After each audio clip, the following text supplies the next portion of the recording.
The day the world turned backward was, ironically, just another Tuesday. Leo Vance, a watchmaker specializing in restoring antique chronometers, was bent over a delicate 18th-century French mantle clock. The air in his small workshop, nestled above a dusty bookstore, was thick with the scent of brass polish and aged wood. He adjusted his loop, his focus absolute, trying to coax the fragile escapement wheel back into position. He prided himself on making time move forward with precision, a small, stubborn protest against the entropy of the universe.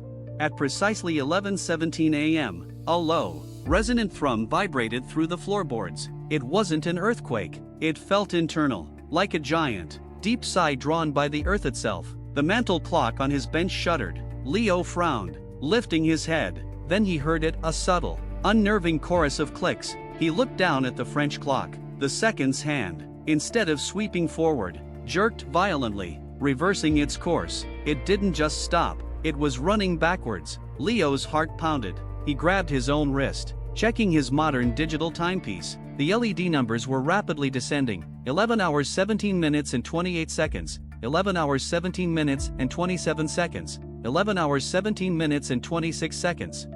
He snatched up his phone. The time displayed was reversing. The date was holding steady. It was still Tuesday, but every measure of passing time was going in reverse. Panicked, Leo ran downstairs and burst into the street. Chaos hadn't erupted yet, but confusion reigned. People stood paralyzed, staring at their phones, their smartwatches, their car dashboards. A woman dropped her coffee cup, and the spill, in a sudden, horrific flash, retreated, sucking the liquid back into the cup, leaving the sidewalk dry. It was instantaneous, a localized anomaly that went unnoticed by the crowd focused on their devices. The global reaction was swift and terrifying. Governments issued meaningless warnings. Scientists offered contradictory theories, a fundamental shift in the Higgs field, a reversal of universal expansion, or some unknown cosmic backlash. All digital and mechanical clocks worldwide were running backward. The media dubbed it the Great Reversal. Time itself hadn't reversed, Leo realized. Only its measurement was inverted. The physical world was still obeying the laws of cause and effect, yet the record of that obedience was playing in reverse. Days turned into backward days. Leo became a reluctant expert, fielding calls from terrified governments and panicked physicists. They wanted to know if he could fix time. He couldn't. He spent his days in the workshop, watching his precious clocks rewind, mesmerized by the delicate machinery performing the impossible. His own life continued forward, but his calendar was counting down to yesterday. It created a profound psychological dissonance. How do you plan for the future when your watch says you'll be in the past?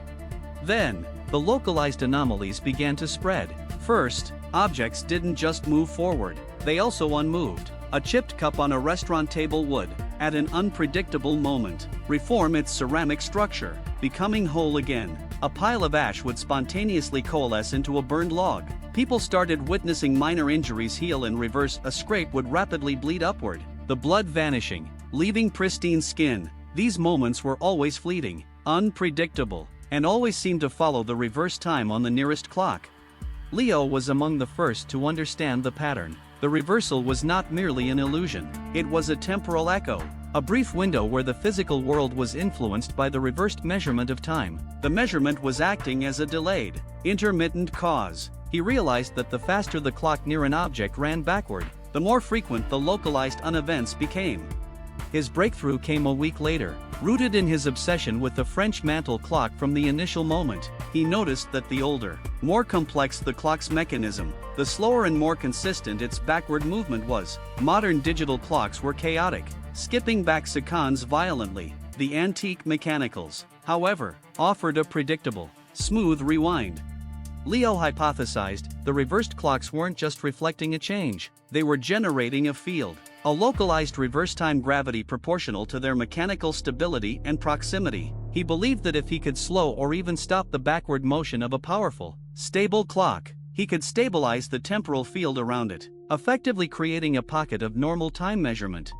He chose the French mantle clock. It was sturdy, precise, and running backward at a flawless rate. 4 days, he worked feverishly, ignoring the reverse time on his phone, ignoring the increasingly common, unsettling events outside. He meticulously designed a system of opposing electromagnets positioned perfectly around the clock's escapement wheel. The moment he flipped the switch was 10:05 and 43 seconds a.m., backward time. A brilliant blue light engulfed the mantle clock. The second hand stopped. It was perfectly stationary. Leo held his breath. He looked at his phone, 10:05 and 43 seconds a.m. It had stopped reversing. He had created a static time field. Elated, he rushed to tell the world, pulling open the heavy door to his shop. The street outside was utterly silent. The air was clear, but thick with dust. Cars were parked at odd angles, some half repaired, some whole, some dissolving into rust. There were no people. Leo's elation evaporated, replaced by cold terror. He glanced back at his stopped clock, then checked his phone. It still read 10:05 and 43 seconds a.m. He walked out slowly, his boots crunching on dust. He saw a calendar shop window. The calendar was frozen. The date still stuck on the Tuesday of the Great Reversal. He realized the terrible truth. While the clocks had been reversing, time had continued forward, but the physical world was periodically echoing the reverse movement. He ran back inside, staring at his stopped clock. He hadn't just stopped the reversal of measurement. He had inadvertently frozen the forward progression of his local physical space in an attempt to stabilize time. His clock wasn't reading 10:05 and 43 seconds a.m. now. It was frozen on the moment he created the static field.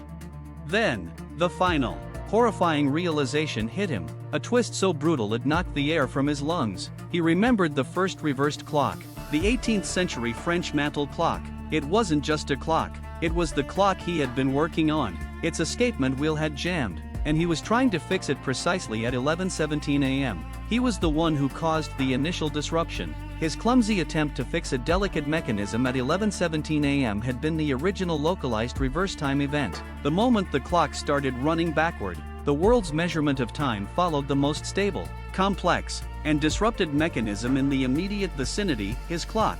The reverse time wasn't a cosmic event or a physics anomaly. It was a glitch that started right here, in his workshop. The world hadn't turned backward on its own. He had accidentally hit the rewind button.